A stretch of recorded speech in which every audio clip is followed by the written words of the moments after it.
jarri badiini qabani hundi isaaniitu badii ammoo tarkaanfii fudhatame isaanii wal adda fudhatamni guddaan kan irra fudhatamee gocha kun irratti aarri itti bahamu zakkoo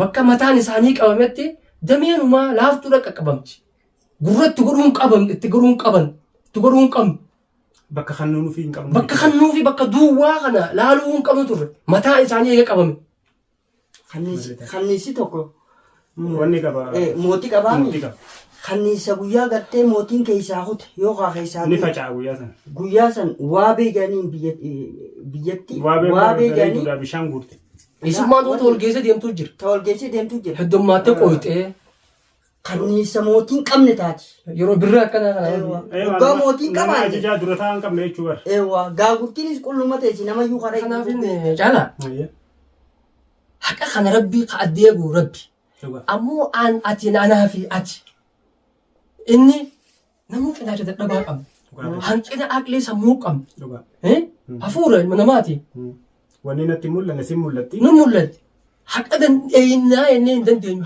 haqa eenyu qaba hayni ka rabbiiti wallaati guyyaa baruu qofa itti dhaquu teenyaa addunyaarra wanni gabbee muslahaa gabbee maslahaa mala jireenyaa malaan sobanii ciibsanii bulchanii akkuma oromoon jettu baraa fi furguggee gajja'anii dabranii akkuma oromoon jettu sanii addunyaarra tan haqni mizaana rabbiiti ka guyyaa baruu hujii teetii waan jetteen waan dhaabbatteen harkaa fi mirga miila keetiin irra dheettee dhaabbachuu teessa haqa rabbii qabu yoon dogongoruu baadhe kanaafuu furmaateen zakkorra fudhachuudhaaf mirga qabdi tarkaanfii fudhatte bakka fudhatte yoo du'ees shahiideedha shahiidee biheeti nama gocha hamaa dalaguu ture gocha rabbiin hin feene namni hin feene dalage roorroosii firraa qolattee barisiin ifdifaate haqa shahiita irratti rabbiin ifdifa iji rabbiin namaa qafiitiif hin falmanne hin jaalatu bakheela hin jaalatu rabbiin kanaaf khiniyaa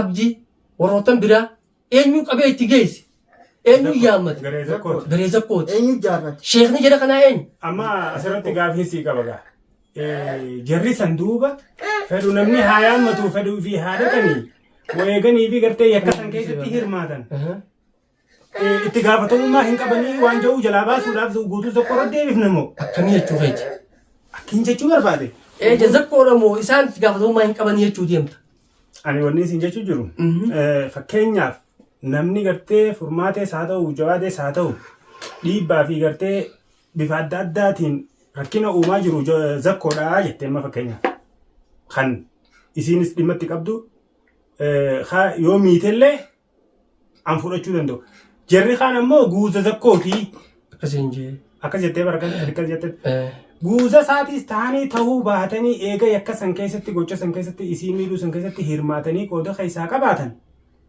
itti gaafatamummaa hin qabanii waan jiru qabdamoo yaadna ta'e. Maali jechuu feeti? Irra dabaltaatis. Bakka kanatti waan jechuu barbaade dhugaa badii yakka gartee amma ilmoo jawaateedhaa taduute sana keessa harka qabanii dhugaa harka qaban. Uummanni kun uummata yakkaati uummata lafa balleessu jiru lafa balleessu zakkoodhaa qajaare zakkoo jaare.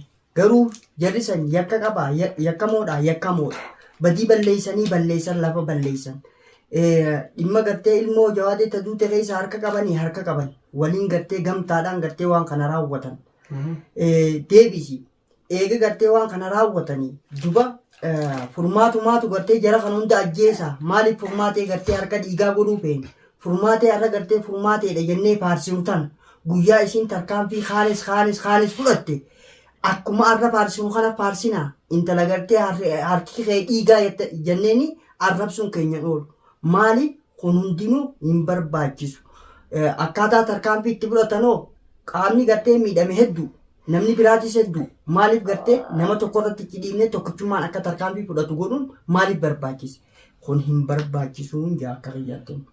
Reeda haafte caalaa irratti sii dabala. Ayyeesirraa haftee jirri san badirraa walaba ba'uudhaaf immoo yakka zakkuma qofaa qabamoo isaan bilisaa jette kijaan darasaan sheeka isaa biratti taa'ee quraana qara'u barsiisaa ture yoo osoo sheekan san isnii hin godhiniif ka'ee sheeka isaa san biraa kute baafate biyyaa bee dilii deemtuudhaan hanqa sheeka san isni gaafatee dhiifama gaafatu. Deemuu isaatiif. Deemuu isaatiifuu. Darasaadha. Jarri khayrii qabaataniitii miti beeki. Hojiin isaanii taswaabatti harkatanii miti. Ta dibaa ibiddaa itti bara kayfatanii malee. Kanaaf mataan isaa amma waraana akka mootummatti hoggaaniif ilaaltu. Ajajaa waraanaa kumaandar jaranaara ka barbaadamu. Egaa kumaandaraa to'atee fi kana maarree qabanii takkaadha dhoomboodha. Jeneraalli to'atamnaan Jeneraalli eega to'atame waraanni isa ni lola. Loluu eenyuun ajaja. Milishaan ni lola, poolisiin ni lolti. Eenyuun ajaja fudhataa jechuudha. Booji'aman, rashanaman. Jaranaara zakkoon itti gaafatamaa waraana san lolchiisaa ture.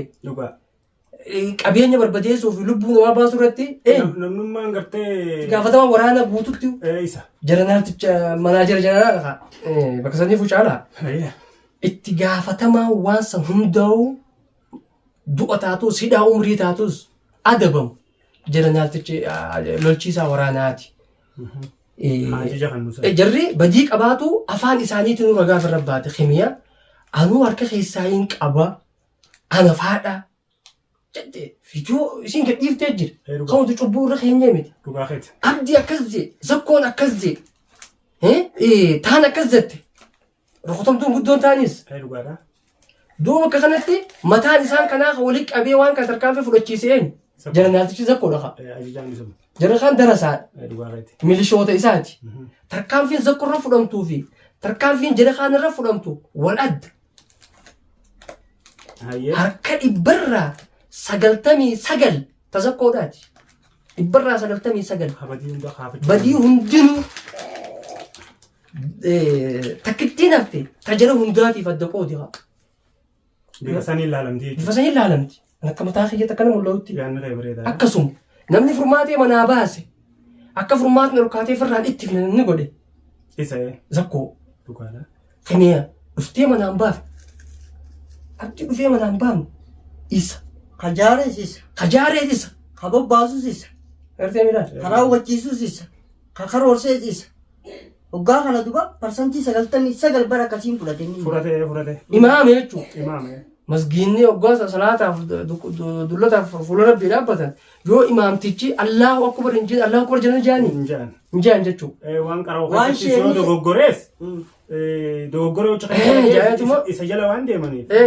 Akkuma isheen imaamtichi jiru jaan jechuudha. Saniifuu jarri badii ni qabani hundi isaaniitu badiidha. Ammoo tarkaanfii fudhatame isaanii wal adda. Fudhatamni guddaan kan irra fudhatamee gocha kun irratti aarri itti bahamu zakkoo. Bakka mataan isaanii qabametti dameenumaa laaftuudha qaqqabamti. Gurratti godhuun qaban, itti godhuun qaban, itti godhuun qabnu. Bakka kannuu fi hin qabnu. Bakka kannuu fi bakka duwwaa kana laaluu hin qabnu turre. Mataa isaanii eega qabame. Kanniisi tokko. Wanni qaba. Mootii qabaami.